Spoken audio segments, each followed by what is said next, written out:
कौवा एकमात्र ऐसा पक्षी है, कौवा एकमात्र ऐसा पक्षी है जो बाज की पीठ पर बैठकर उसे चोंच मारता है, परंतु इसके बदले में बाज उससे झगड़ा नहीं करता है, उसे जवाब नहीं देता है, बल्कि बाज अपनी उड़ान को इतना ऊंचा कर लेता है, इतना ऊंचा कर लेता है, इतना ऊंचा कर लेता है कि कौवा को सरवाइव करना मुश्किल हो जाता है और बीच रास्ते में ही उसके पीठ से उतरना पड़ता है। प्रिय स्टूडेंट्स, आप जब अपने एक्सट्रीम गोल की तरफ बढ़ते हैं तो ऐसा कभी कभी परिस्थितियां आता है कि बहुत सारे लोग आपका टांग खींचना चाहते हैं, आपको पीछा करना चाहते हैं, आपको नीचा दिखाना चाहते हैं, चाहे वो किसी माध्यम से, तो आप इसके बदले में पलटकर आप जवाब न दें, बल्कि अपनी उड़ान को इतना ऊंचा कर दे, इतना ऊंचा कर दे बाज की तरह कि आप जब सफल हो तो आपकी सफलता ही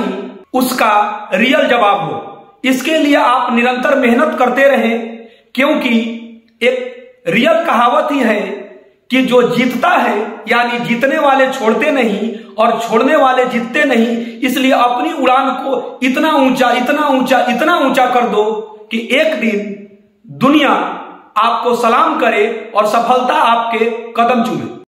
सबसे ज्यादा निकम्मों की फौज जिस बीमारी ने क्रिएट की है, उस बीमारी का नाम है अक्रेशिया।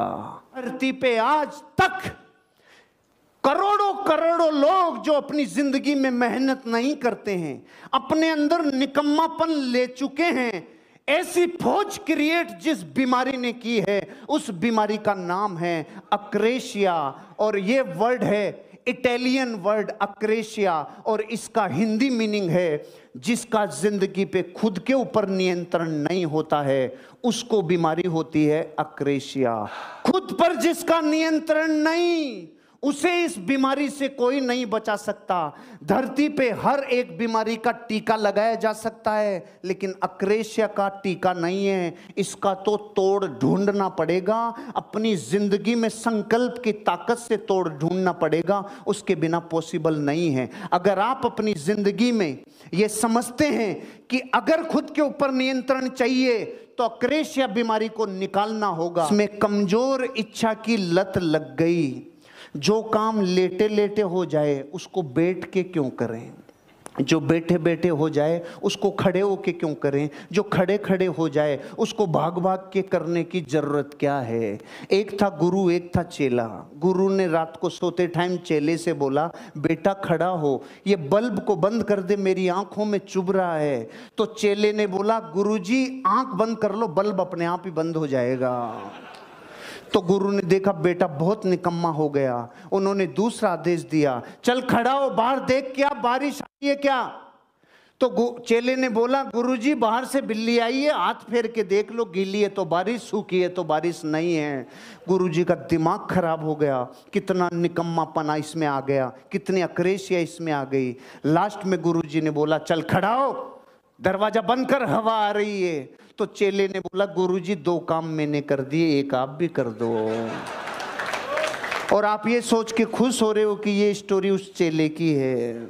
भारत के 90 करोड़ लोग ऐसे हैं, उठ के पानी भी तब पीते हैं जब प्यास की पराकाष्ठा हो जाए, रोटी भी तब खाते हैं जब भूख की पराकाष्ठा हो जाए, कोई भी काम अपनी जिंदगी में, बिजली का बिल भी तब जमा कराते हैं कि भाई आज तो आखिरी डेट है, मर गए रे।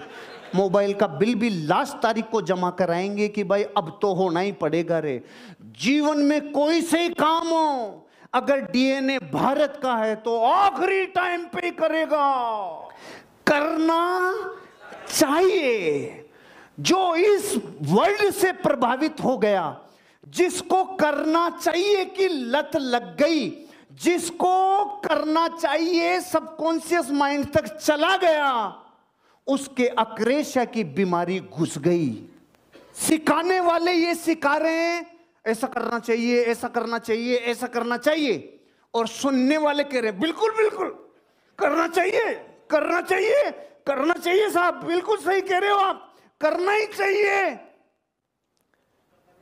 करना चाहिए के चक्कर में करोड़ों बर्बाद हो गए, करोड़ों गरीब रह गए, क्योंकि करना चाहिए नाम का वायरस कर्म को मिटा देता है, काम करने की शक्ति को मिटा देता है। मैं एग्जाम्पल देता हूं।